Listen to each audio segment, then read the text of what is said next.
Hello students. आज हम जो टॉपिक करेंगे वो है क्वालिटी चेकिंग सब्जेक्ट के अंदर। आज जो हम नेक्स्ट टॉपिक करेंगे वो है फैब्रिक टाइप्स। पहले जो मैंने आपको बताया था फैक्टर्स बताए थे that influence the quality, effects the quality, ये सारी चीज़ें मैंने आपको बताई थी। आज जो हम टॉपिक करेंगे वो है फैब्रिक टाइप्स। कितने टाइप्स ऑफ फैब्रिक आपके पास हैं, इसका मतलब ये बिल्कुल नहीं है कि मैं आपको पहले टेक्सटाइल की तरह इसके अंदर सिल्क, कॉटन या जॉर्जेट ये सब चीज़ें पढ़ाने वाली हूँ। मैं जो आज आपको पढ़ाऊँगी वो basic types of fabric, knitting, weaving कैसे होती है, वोवन फैब्रिक्स क्या होते हैं, निटेड फैब्रिक्स क्या होते हैं, आपके नॉन वोवन फैब्रिक्स क्या होते हैं, ये बेसिक 3 फैब्रिक्स मैं आपको टाइप्स ऑफ फैब्रिक के अंदर पढ़ाने वाली हूँ। सो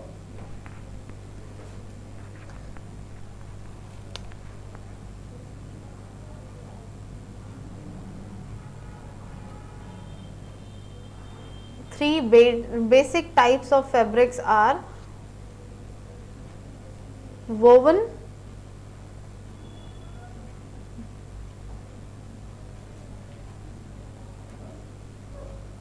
non-woven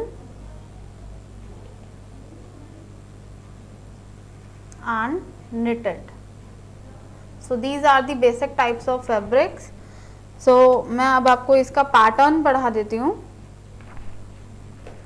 पैटर्न जो है कुछ इस तरह से, woven fabrics are made by interlacing of 2 sets of yarns at right angles to each other. The fabric is composed of 2 basic sets of yarns, warp and filling yarns.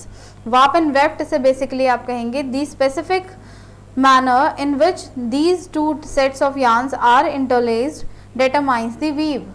ये जो weave है वो बनती कैसे है ये मैं आपको बता देती हूँ। ये बनती है इस तरह से, जहाँ पे वाप जो लेंथ वाइज यान है उसे वाप कहा जाता है, विड्थ वाइज जो यान है उसे वेफ्ट कहा जाता है।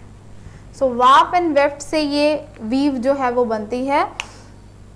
यहाँ पे जब ये जाकर इंटरलेसमेंट, जो इस तरह से इंटरलेस कर रहे हैं एक दूसरे के ऊपर जाके, इसे आप कहेंगे वाप एंड वेफ्ट का इंटरलेस करके वोवन फैब्रिक बनाना। वाप यान्स क्या होते हैं, लेंथ वाइज यान्स। इंडिविजुअल वाप इज नोन एज एंड्स की तरह भी आप वाप को कह सकते हैं। वेफ्ट यान्स जो फिलिंग यान्स, आपके फिलिंग भी कहते हैं इन्हें, वेफ्ट यान्स को क्या कहते हैं, crosswise yarns. Individual weft yarns is known as picks. So ये जो आपके वाप हैं इन्हें आप एंड भी कहते हैं, और ये जो आपके वेफ्ट हैं इन्हें आप पिक्स भी कहते हैं। सो वाप एंड वेफ्ट से वोवन फैब्रिक बनते हैं, जो कि इस तरह बुनाई जो होती है वो बेसिकली ये 2 चीज़ों से होती है, लेंथ एंड विड्थ से। Second is knitted fabric. Knitted fabric क्या है, आपके इस तरह का पैटर्न बनता है निटेड फैब्रिक में। मैं आपको बता देती हूँ,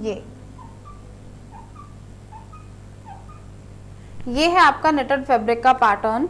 सो ये कैसे काम करता है, knitted fabrics are made from interlocking loops. ये जो लूप्स आपके बनाए जा रहे हैं इसे इंटरलॉक कर लिया जाता है। इंटरलॉक किस तरह से किया जाता है, ये नीचे से कॉन्टिन्यूअस ये इस तरह चलते हैं, जो नीचे वाली जो साइड्स हैं वो भी एक लूप के अंदर लॉक हो जाती हैं, तो इसे आप कहते हैं इंटरलॉकिंग लूप्स।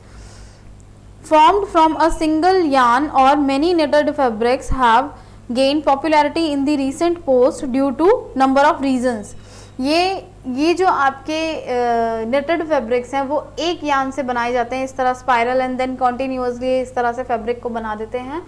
बट अभी जो फैब्रिक्स आ रहे हैं वो और भी इस तरह से हैवी बनाने के लिए कुछ और यार्न्स को, सेपरेट यार्न्स को यूज़ करके भी ये बनाए जा रहे हैं, जो कि विड्थ वाइज यार्न्स में बनते हैं। They have an inner stretch allows it to fit to the body shapes. ये आपको सबको पता है, जो निटेड फैब्रिक्स होते हैं, जो हमारे होजरी या इस तरह के गारमेंट्स होते हैं जिनमें इस तरह की वीव होती है, सो उससे क्या होता है कि इनके अंदर अपना एक स्पाइरल वीव इसके स्ट्रक्चर की वजह से इसमें स्ट्रेच आ जाता है। सो ये निटेड फैब्रिक्स हैं, ये बॉडी शेप से अच्छे से मैच हो जाते हैं। They are usually soft and draped well. इनकी ड्रेप अच्छे से होती है और ये बहुत ही सॉफ्ट होते हैं, किसी भी गारमेंट शेप के अंदर इजीली आ जाते हैं। इसके अंदर जो वाप और वेफ्ट है, अगर इसे इस तरह से बनाया जा रहा है, अगर इसे इस तरह से भी बनाया जाए, सो इसके जो वाप एंड वेफ्ट हैं, ये वेफ्ट हुआ, विड्थ वाइज है, इन्हें वेल्स कहा जाता है। सॉरी, ये जो आपका वाप है इन्हें आप वेल्स कहते हैं, ये है आपका वेफ्ट। वेफ्ट को आप लोग कोर्सेस कहते हैं, ठीक है। ये कोर्सेज, ये विड्थ वाइज को कोर्सेज कहते हैं, लेंथ वाइज को वेल्स कहते हैं। सो नॉन वोवन आपके फैब्रिक्स क्या होते हैं? It is made by felting processing. देखिए फेल्टिंग प्रोसेस क्या होता है, ये जो इस तरह के छोटे छोटे रेशे होते हैं उन्हें एक साथ पेस्ट करके एक शीट बना दी जाती है। उस शीट को आप कहते हैं फेल्टिंग प्रोसेस से बनी हुई शीट, नॉन वोवन फैब्रिक। इसमें किसी तरह की वीव नहीं है, कोई आपने इस तरह का स्ट्रक्चर नहीं बनाया, कोई आपने वाप एंड वेफ नहीं लिया। ये डायरेक्टली जो रेशे, जो छोटे रेशे होते हैं, उन रेशों को एक साथ चिपकाकर एक शीट बना दी जाती है। इसके मैं एग्जांपल आपको बता देती हूँ। डॉक्टर गाउन्स जो आप देखते हैं, फेस मास्क जो वन टाइम यूज़ जो आप देखते हैं, ये जो सारी चीज़ें हैं, बेबी नापीस जो इस तरह की देखते हैं, तो ये जो सब है इनके ऊपर जो एक लेयर, एक शीट होती है जिसे आप सिर्फ यूज़ करके थ्रो करते हैं, जिनका और ज़्यादा यूज़ नहीं किया जा सकता। वन टाइम यूज़ जो होता है ये आपके इस शीट के अंदर बनाए जाते हैं। कभी भी आप उस डॉक्टर गाउन को या इस तरीके की चीज़ को आप इस तरह से ऐसे टीयर करके देखिएगा तो उसके अंदर आपको रेशे एक साथ चिपके हुए मिलेंगे। सो ये है आपके non woven fabrics. So these are the 3 types of fabrics, woven, non woven and knitted fabrics. ये आपको अच्छे से पढ़ना है। Next topic is inspection. Inspection, जांच पड़ताल जो की जाती है, क्वालिटी के अंदर क्या मायने रखती है वो मैं आपको बताऊंगी। Inspection is a method of quality auditing in which inferior quality product are short out from the acceptable quality product. आपकी कंपनी में बहुत सारे पीसेस बनाए जा रहे हैं एक साथ, मास प्रोडक्शन है, चल रहा है आपकी कंपनी के अंदर। इंडस्ट्री के अंदर इस तरह का प्रोडक्शन चलते टाइम कई बार इंस्पेक्शन करना, 3 टाइप्स ऑफ इंस्पेक्शन करना टाइम पर बहुत ज़रूरी है, ताकि आप जो ऑपरेटर्स वर्क कर रहे हैं या आपके कटिंग मास्टर्स जो वर्क कर रहे हैं, वो सारी चीज़ें आप टाइम टू टाइम चेक करें कि क्वालिटी जैसी मांगी गई है वैसे आपकी कंपनी में वर्क हो रहा है या नहीं। सो इंस्पेक्शन मीन्स जो भी वर्क चल रहा है उसके जांच पड़ताल करना। इंस्पेक्शन लूप इसके अंदर दिया गया है। फर्स्ट टॉपिक के अंदर है, आपने नोट्स में देखिए, करेक्शन, डायरेक्शन ऑफ डिफेक्ट्स। जो डिफेक्ट्स आ रहे हैं वो किस तरह के डिफेक्ट्स आ रहे हैं मैं आपको ड्रॉ करके बताती हूँ। डिफेक्ट्स जो आपके आ रहे हैं 4 पॉइंट्स में यहाँ पे बताए गए हैं।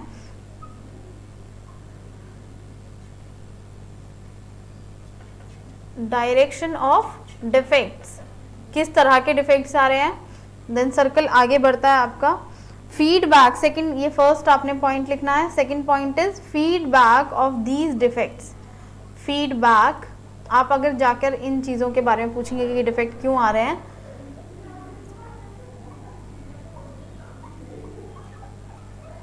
तो इनको जब आप चेक करते हो, करेक्ट करने के लिए आप जब चेक करते हो कि ये कहाँ से और किस तरह से ये आपके आ रहे हैं, तो ये होता है आपका feedback. Next point is determination of cause defects. इन चीज़ों को ध्यान में रखना और इन्हें करेक्ट करने के लिए आगे होना।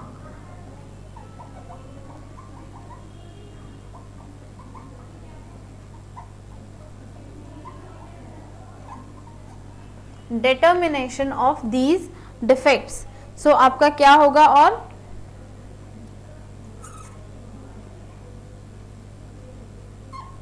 Correction of these defects.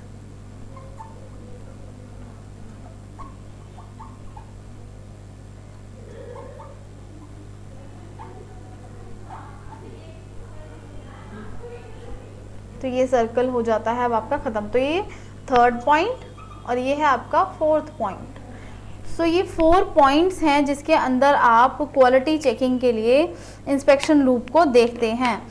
First is, आपने सबसे पहले आपको पता होना चाहिए कौन से डिफेक्ट्स आ रहे हैं आपके, direction of these defects. Feedback, आपको फीडबैक लेना है इस चीज़ का, क्यों ये डिफेक्ट आ रहे हैं, कहाँ से आ रहे हैं, किसकी गलती की वजह से आ रहे हैं, इन सबको ध्यान में रखते हुए फिर इन्हें करेक्ट करना है। तो ये 4 पॉइंट्स में आपका इंस्पेक्शन पूरा होता है। अब आ जाइए रॉ मटेरियल इंस्पेक्शन पे। इंस्पेक्शन क्या है और किस तरह होना चाहिए, ये प्रोसेस आपको क्लियर हो चुका है। अब आप किस किस चीज़ का इंस्पेक्शन करेंगे। रॉ मटेरियल इंस्पेक्शन सबसे पहले होना चाहिए। रॉ मटेरियल का मतलब है कच्चा माल, जो आपको उस प्रोडक्ट को बनाने के लिए बहुत ज़रूरी होगा। After fabric is received it should be inspected to determine its acceptability from a quality view point. देखिए रॉ मटेरियल में सबसे पहला जो 40% जो आपका कॉस्ट है कवर करता है वो होता है फैब्रिक, किसी भी गारमेंट के अंदर। सबसे पहले वो है रॉ मटेरियल, उस रॉ मटेरियल की जांच किस तरह से होनी चाहिए, पहले आते ही उसे ये चेक करना है कि आपने जो क्वालिटी अपने कंज्यूमर को, सामने अपने कस्टमर को देनी है, उसके अकॉर्डिंग वो फैब्रिक आया है या नहीं, क्वालिटी व्यू पॉइंट से। Some garments manufacturers rely on their fabric suppliers to perform fabric inspection and mark fabric defects. कुछ जो मैन्युफैक्चरर्स हैं वो इस तरह से अपनी फैब्रिक सप्लायर्स से इंस्पेक्शन करवाते हैं कि वहाँ पे जितने उसे 1 मीटर के दायरे के अंदर डिफेक्ट्स आएंगे उन सबको मार्क करके उसकी एक रिपोर्ट बनाई जाए। In many small companies spreading and cutting is done by the other small companies. बहुत सारी कंपनीज, बाहर की जो छोटी कंपनीज होती है, सिर्फ कटिंग और स्प्रेडिंग करने के लिए, स्प्रेडिंग एंड कटिंग आपको जैसे कि बिछाना, पैटर्न मेकिंग मैंने आपको बताया कि इस तरह से बिछाना कपड़े को और उस तरह से कट करना, वही वर्क कराने के लिए और छोटी कंपनीज को अपॉइंट करती हैं। The main point is that the fabric should be inspected before cutting. Main point जो है आपका वो यही है कि जो फैब्रिक है उसकी कटिंग से पहले वो इंस्पेक्शन उसका हो जाना चाहिए, ताकि वो अगर वो ठीक नहीं है आपके क्वालिटी व्यू पॉइंट से तो उसे रीसेंड करके दोबारा से दूसरा फैब्रिक मंगाया जा सके, उसे एक्सचेंज कराया जा सके। The defect mark and the pattern cut around the defects so as not to include them in the finished garments. या फिर इस तरह से कुछ डिफेक्ट्स हैं जो कि आप एक्सचेंज नहीं कराना चाहते, तो आप उन्हें मार्क करके, राउंड करके अलग से तब उन्हें स्प्रेड किया जाए, देन कट किया जाए, ताकि वो जो भी डिफेक्ट्स हैं वो आपके गारमेंट के अंदर ना आए, पैटर्न्स उन पे ना लगाए जाएं। ये आपका रॉ मटेरियल इंस्पेक्शन, जो कि फैब्रिक इंस्पेक्शन सिर्फ जिसके अंदर बताया गया है। फैब्रिक और यार्न डिफेक्ट्स। फैब्रिक और यार्न डिफेक्ट्स के अंदर आप, यार्न क्या है आपका, जिससे कि कोई भी आपका फैब्रिक बनाया जा रहा है। Thread and yarn are both different things. Yarn वो है जिससे कि आप फैब्रिक को वीव कर रहे हैं, और थ्रेड वो है जिससे आप स्टिच कर रहे हैं। सो ब्रोकन फिलामेंट्स, इसका पहला पॉइंट है ब्रोकन फिलामेंट्स। टूटे हुए जो आपके धागे हैं बीच में, वो भी एक डिफेक्ट होता है फैब्रिक के अंदर। During the process of winding warping, winding warping जो आपने उस यान को लपेटना है, और जो जिस तरह से वो यान बन रहा है, जिस टाइम ये स्टेज है बनने का, जिस टाइम वो यान बन रहा है या उससे फैब्रिक बन रहा है, वहाँ वो टूट जाए। वाइंडिंग वापिंग, द यान गाइड हैविंग शार्प एजेस मे कट इंडिविजुअल फिलामेंट्स और एब्रेजन कॉज्ड। देखिए, या तो घिस सकता है वो यान बुनाई के टाइम, या फिर वो टूट सकता है, तो वो एक डिफेक्ट है फिलामेंट का टूट जाना। फिलामेंट्स क्या है, मैंने आपको टेक्सटाइल में पढ़ाया है। फिलामेंट आपके जो लेंथ वाइज कॉन्टिन्यूअस जो यान्स होते हैं उन्हें आप फिलामेंट्स कहते हैं, और जो छोटे होते हैं आपके वो उन्हें आप स्टेपल फाइबर्स कहते हैं। सो ये जो फिलामेंट का टूट जाना ये एक डिफेक्ट है। सेकंड इज नॉट्स, गांठें जो आपकी बन जाती हैं आपके फैब्रिक को, जब अगर फिलामेंट टूट गया तो आप उसे वहीं टूटे हुए, ब्रेक हुए में तो पूरा फैब्रिक नहीं वीव कर देंगे, उसे वहाँ पे यान गाइड जो होती है उसके जहाँ से टूटा है वो फाइबर, वो यान, उसको आप नॉट लगाते हैं। वो मशीन से होती है, अगर वो मशीन खराब हो तो मैनुअली नॉट्स लगाए जाते हैं जो कि थिक लगते हैं बहुत ज़्यादा। When the threads breaks during the process of winding warping और weaving, if the knotting machine is not in use it results in thick knots. जैसे कि मैं आपको बता रही हूँ कि अगर नॉटिंग मशीन यूज में ना हो उस टाइम पे, तो वो थिक नॉट्स जो हैं आपके वो बनाने पड़ते हैं उसके अंदर, क्योंकि आपको वर्क आगे चलाना है। Slub, a slub is a bunch of fabrics having low twist और no twist and has a wide diameter compare to normal spun yarns. Example khadi silk. Khadi fabric, khadi का जो फैब्रिक होता है उसमें जो आपके यार्न्स होते हैं वो ज़्यादा ट्विस्ट करे हुए होते हैं, सो दैट कि वो इतना जब भी आप उसे देखेंगे वो थोड़ा सा उसका जो सरफेस है वो हार्श लगेगा, वो आपको इतना स्मूथ नहीं लगेगा।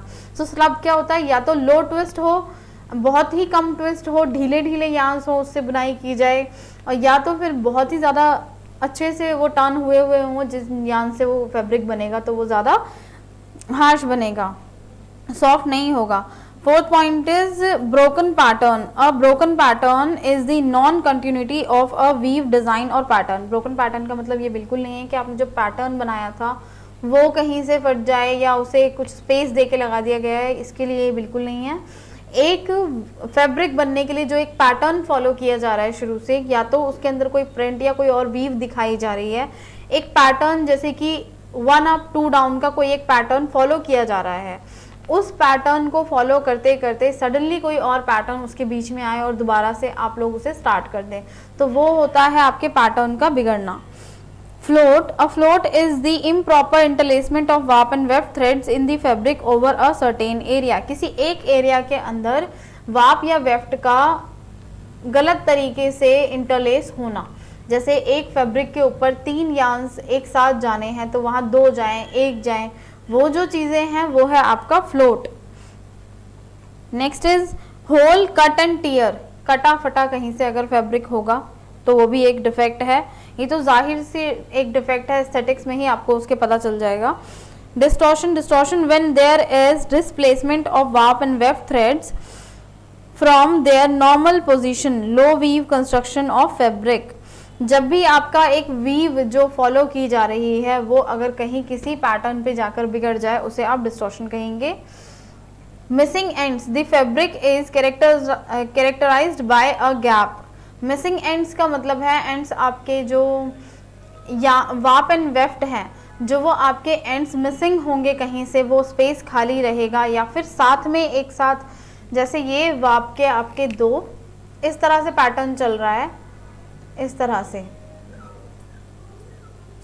बट यहाँ से एक मिसिंग है तो इस तरह से आगे से चलेगा फिर। सो ये जो आपके हैं वो है मिसिंग एंड्स।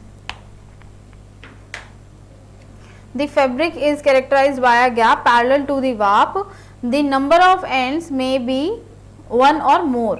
अब है ऑयल स्टेन्स, ऑयल स्टेन जो कि आपको विजुअली दिख जाएगा गारमेंट फैब्रिक के अंदर। There are spot defects of oil, rust, जंग का भी हो सकता है, जंग का जो निशान होता है, ग्रीस हो सकता है किसी मशीन से आपका लग जाए, और other stains found in the fabric, जो कि आपको फैब्रिक के अंदर ये वाले स्टेन्स दिखे। Next is selvedge defects, these are different defects appearing at the selvedge. Selvedge के अंदर कई तरह के आपको डिफेक्ट दिख सकते हैं, थ्रेड्स उसके लूज हो सकते हैं, कोई स्पॉट हो सकता है जिसमें होल्स बने हुए होते हैं किनारों पर, वो आपके कम या ज़्यादा बड़े हो सकते हैं, ये आपके सेल्वेज डिफेक्ट्स हैं। Next is smash, ruptured cloth structure by many broken warp ends and floating picks. Smash जो होता है रप्चर्ड क्लॉथ मीन्स बिल्कुल बिगड़ा हुआ एकदम क्रीज फैब्रिक जिसके अंदर आपको आपके एंड्स वार्प एंड वेफ्ट कुछ दिखाई ना दे ठीक से। स्नाल्स जो हैं, स्नाल्स आपका ये होता है, आपने कई फैब्रिक के अंदर देखा होगा इस तरह से, ये आपका ये जो है आपका इस तरह से एक स्नाल बनी हुई होगी,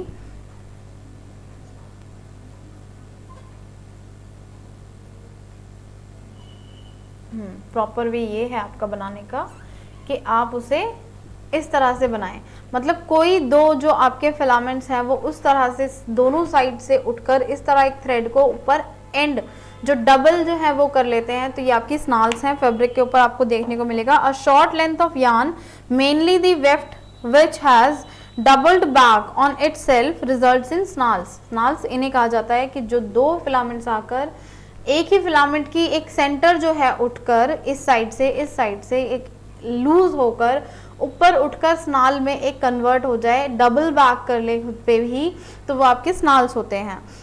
next is untrimmed threads, any hanging threads on the face of the fabric are trimmed as loose threads. जो भी आपके अनट्रिम्ड थ्रेड्स हैं जो कि फैब्रिक के ऊपर हैंग कर रहे हैं वो सारे कटे हुए होने चाहिए, नहीं तो ये एक डिफेक्ट है। Bowing, bowing is a condition of the fabric where in the warp and weft yarns do not keep at the right angles to each other. जो आपने देखा होगा कि एक कपड़े के कान निकलना, तिरछा जाना, बार बार भागना तिरछा, इस तरह से है क्योंकि उसकी वीव ही टेढ़ी इस तरह से डायगोनल की गई है कि वो फैब्रिक आप कितना भी कट कर लो वो स्लांट ही जाएगा, उसे कहते हैं कान निकलना उस फैब्रिक में। जॉर्जेट एंड शिफॉन में ये ज़्यादातर होता है। मिसप्रिंट, मिसप्रिंट के नाम से आपको पता चल रहा है किसी भी कपड़े के ऊपर अगर प्रिंट ठीक से नहीं है तो वो आगे प्रोडक्शन में यूज नहीं किया जा सकता। Misprint is a defect due to improper printing not as per the required design. Next is uneven dyeing, the cloth fade the to the dyeing machine not proper as per the required shade and color। Colour पहले आपने print देखा, ऐसे ही shade या colour भी आपको proper ना मिले तो वो भी एक डिफेक्ट है क्वालिटी व्यू पॉइंट से। पिलिंग, पिलिंग इज रोए आना, broken filaments or low twist yarns, more abrasion on surface of cloth during processing। बनाने के टाइम पर जो यार्न्स आपके ऊपर आके टूट जाते हैं वो एक बॉल्स बना लेते हैं रेशो की, उन्हें आप पिलिंग कहते हैं। uneven printing, in a printing fabric the design is like one place is bold and the other is light and unclear। कोई एक प्लेस एक फैब्रिक के ऊपर बहुत ही बोल्ड प्रिंट में आ रहा है और एक जो साइड है वो बहुत लाइट आ रहा है, तो ये एक मिस प्रिंट है, अनइवन प्रिंटिंग है। White spots, the mixture of dyes use in dyeing is not competitive. देखिए जो भी आपका मिक्सचर डाई में मिलाया गया है उसमें व्हाइट स्पॉट्स कब आता है, जब वो जो आपने डाई करना है वो चीज़ आपको ठीक से मिक्सचर वो नहीं मिलाया गया है, तब वो व्हाइट स्पॉट्स दिखाई देते हैं फैब्रिक के ऊपर। Missing yarns, during the weaving missing the weft yarn, weft yarn को प्रॉपरली मिस कर देना वीविंग के दौरान। Defected, defeated embroidery, defeated embroidery which is not as per the required design and absence of embroidery।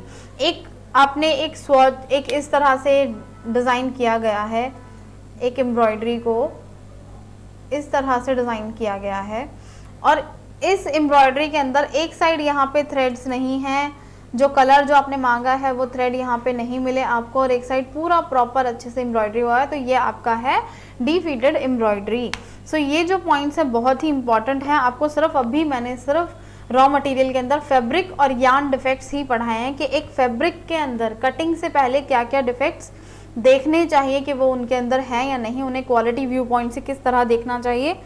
तो ये जो 21 जो आपके पॉइंट्स हैं आपके फैब्रिक और यार्न डिफेक्ट्स के अंदर है, नेक्स्ट क्लास में मैं आपको अदर जो रॉ मटेरियल्स आपके गारमेंट के अंदर यूज़ किए जाते हैं उन्हें भी कैसे क्वालिटी व्यू पॉइंट से इंस्पेक्शन करनी चाहिए, करानी चाहिए, वो चीज़ें मैं आपको समझाऊंगी। टिल देन आप इसकी अच्छे से प्रैक्टिस करें, इसे रीड करें, देन आपको नेक्स्ट टॉपिक में नेक्स्ट क्लास में स्टार्ट कराऊंगी। Thank you.